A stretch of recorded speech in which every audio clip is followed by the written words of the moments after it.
আর এই মুহূর্তে যে ব্রেকিং নিউজের দিকে নজর রাখবো, দক্ষিণ দিনাজপুরের জেলা শাসক বদলি স্থগিত করা হয়েছে।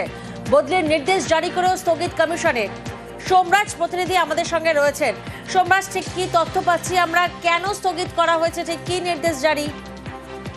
দেখো, নির্বাচন কমিশনের তরফে আজ দুপুরেই জেলা শাসকদের বদলির নির্দেশিকা জারি করা হয়েছিল, যেখানে দক্ষিণ দিনাজপুর জেলা শাসককে বদলি করে আলিপুরদুয়ার জেলায় পাঠানোর নির্দেশিকা জারি করা হলো। কিন্তু তার কয়েক ঘন্টার মধ্যেই সেই নির্দেশিকায় ফের সংশোধন আনলো নির্বাচন কমিশন। এবং নির্বাচন কমিশনের তরফে জারি করা নির্দেশিকায় বলা হচ্ছে যে দক্ষিণ দিনাজপুরের জেলা শাসক যেটা বদলি করা হয়েছিল সেটা স্থগিত রাখা হলো। অর্থাৎ টি বালা সুব্রমণিয়াম তিনি দক্ষিণ দিনাজপুর জেলা শাসক হিসেবে দায়িত্ব সামলাবেন। আলিপুরদুয়ার জেলা শাসক হিসেবে দায়িত্ব দেওয়া হলো ময়ূরী বাসুকে। 2013 ব্যাচের আইএস অফিসার ময়ূরী বাসু, তিনি আলিপুরদুয়ার জেলা শাসক হিসেবে দায়িত্ব সামলাবেন। কিন্তু দক্ষিণ দিনাজপুর জেলা শাসকের যে বদলি করা হয়েছিল নির্বাচন কমিশনের তরফে, সেই বদলি স্থগিত করলো নির্বাচন কমিশন। আপাতত টি বালা সুব্রমণিয়াম তিনি দক্ষিণ দিনাজপুর জেলা শাসক হিসেবে দায়িত্ব পালন করে যাবেন, তেমনটাই কমিশন নির্দেশিকা জারি করলো।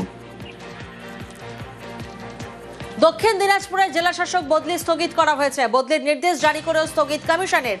টি বালা সুব্রমণিয়ামকে দক্ষিণ দিনাজপুরে বহাল, টি বালা সুব্রমণিয়ামকে আলিপুরদুয়ারে বদলি করা হয়। বদলির নির্দেশ জারি করেও স্থগিত করল নির্বাচন কমিশন। আলিপুরদুয়ারের জেলা শাসক করা হলো ময়ূরী বসুকে। আরও একবার আপনাদেরকে জানাই, আলিপুরদুয়ারের জেলা শাসক করা হলো ময়ূরী বসুকে।